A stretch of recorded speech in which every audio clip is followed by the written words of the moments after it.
What is up, Shrewsbury soccer team? Guys, I hope you're having a wonderful morning. It is chilly, cold, rainy, and a little bit of snow in the mix, but that's all good. It's December. So let's talk about one little thing that's definitely become a bit of an issue, not just on TikTok or social media, but also on the field.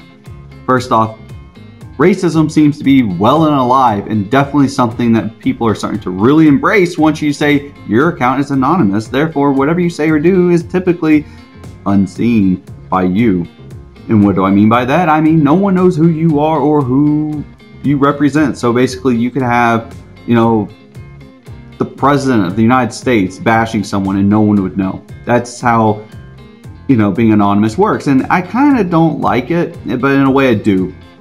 Now, of course, I don't like it for the fact that little kids can go on there and just say the most racist, vulgar things that they shouldn't be saying.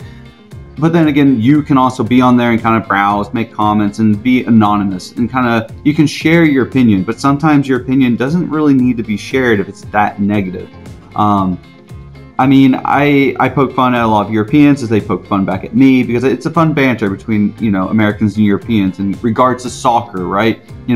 We're just the, crazy Americans that aren't good at soccer. We call it soccer. We don't call it football. And they're the people who, invented the sport and have only won one World Cup. It's a good banter between the two. But the biggest issue that arises is some of these people that are talking so negatively towards me, it's just unrealistic. So, if someone walked up to you and was like, and said, well, why don't you go, to a school? And I'm not going to say it because honestly, I don't want to say such a word. But if you live in America, you kind of have an idea of what it is. And basically, that's awful.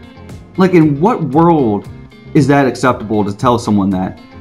I mean, between two people from, pretty well-developed countries to be, and one of them to say something so poorly is just baffling. I just can't believe someone would say it. And it's not been the first time. That's the sad thing. I stood up for women's rights to be respected on the soccer field and all sporting fields, because I honestly think women should have the respect that they deserve. They are some of the hardest working athletes because they have to be. And it's sad that they have to prove themselves, but whenever you stand up for them, people come out of the woodwork and bash you. It's absolutely disgusting. But the worst thing is the racism. I mean, racism is just absolutely disgusting, and I have no tolerance for it.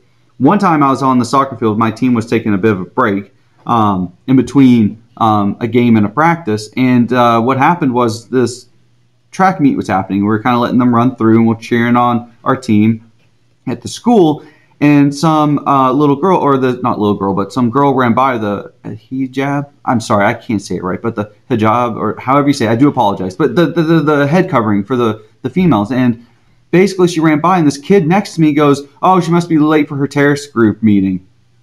And I looked at the kid. I was like, would you repeat that to your parents? No, better yet, would you repeat that to your principal? Because, hey, let's go meet him and let's repeat that to him. And the fact is that some of these kids will blurt this stuff out. I mean, I have never been so angry at a kid, a teenager, for something stupid that they said. It was awful. Absolutely horrendous. And when you call them out on it and you stare them down, like, why would you say that? Like, in what world is that acceptable? And they crumble. When you're someone of authority, like a coach, and you see someone say that, whether you're their coach or not, and you turn, you stare at them and be like, are you sure that's what you meant to say? Because I don't think that's something we should be saying. They crumble. Most racists will. They will crumble because they are jealous. But it doesn't matter. Jealousy, hate, anger does not give a reason to be racist and rude and disgustingly mean to someone who you don't even know. This poor girl was out there running her heart out, trying to win, or at least set her own personal record. And you're just trying to belittle her for no reason whatsoever, other than the fact that she's wearing something that you don't agree with because of her beliefs, her religion, her heritage, whatever. It doesn't matter. But in soccer, like, I believe it was the PSG game. I don't remember who they were playing, and I can't remember who it was. Maybe Mababi, I can't remember. Once again, terrible at names. But, he was having trouble because I think it was because he was black. And, like, why does that matter? He is a soccer player, for God's sake, guys. Why do you care what color skin he is or where he's from or what he believes? It doesn't matter. It shouldn't matter. You should be respecting your fellow athletes. And it makes me so angry to see such disgusting people allowed on the field. If you're a referee and you get caught being racist, or if you're a professional player or a coach, you deserve to get fired, banned, and owed back every penny you've been paid.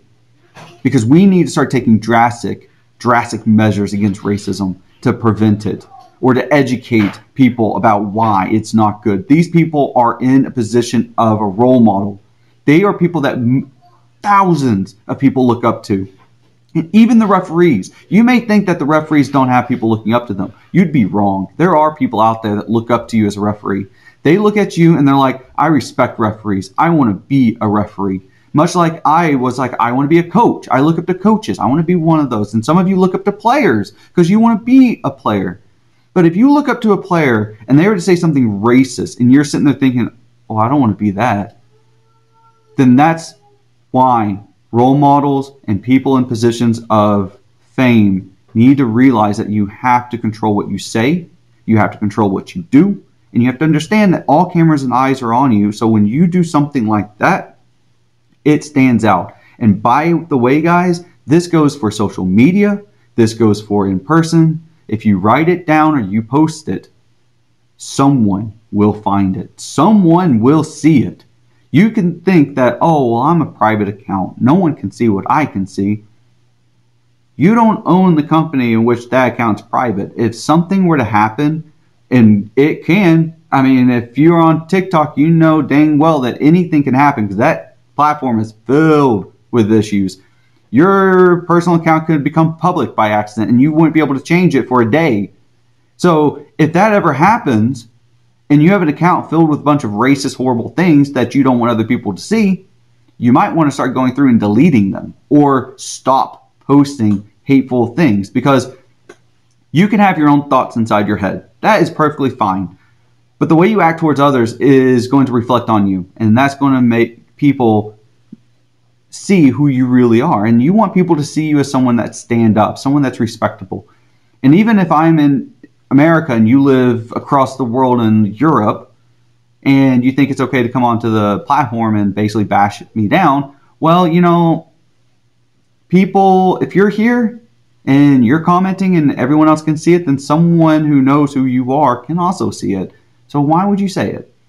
So it just drives me nuts seeing how negative people are. It just drives me absolutely through the roof. And I just want people to be, yeah, of course, it's the same things. We all want to be nice to each other, right? We don't want, you're on the field. No one goes onto a soccer field thinking, I'm going to be racist. I'm going to hurt that guy. I hate this guy.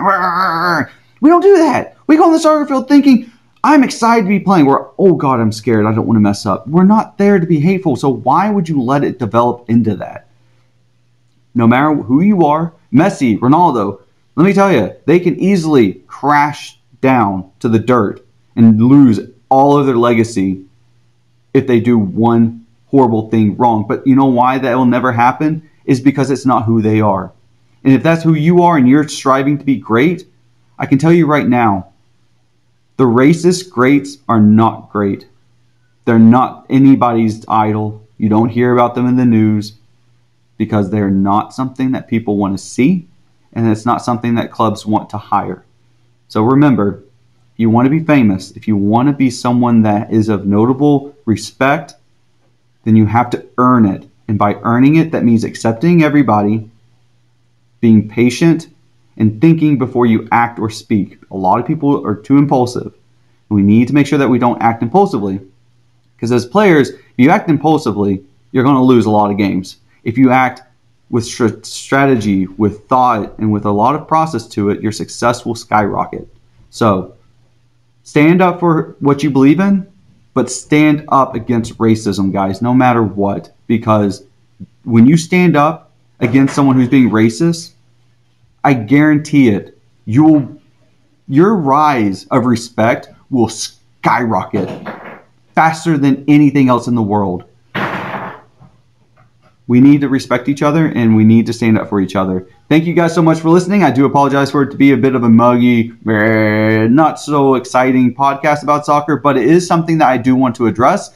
And what better day than a dreary Monday morning, afternoon. It's almost 2. Anyways, stay safe out there, guys. Thank you so much. I will see you in the next one. Have a good one.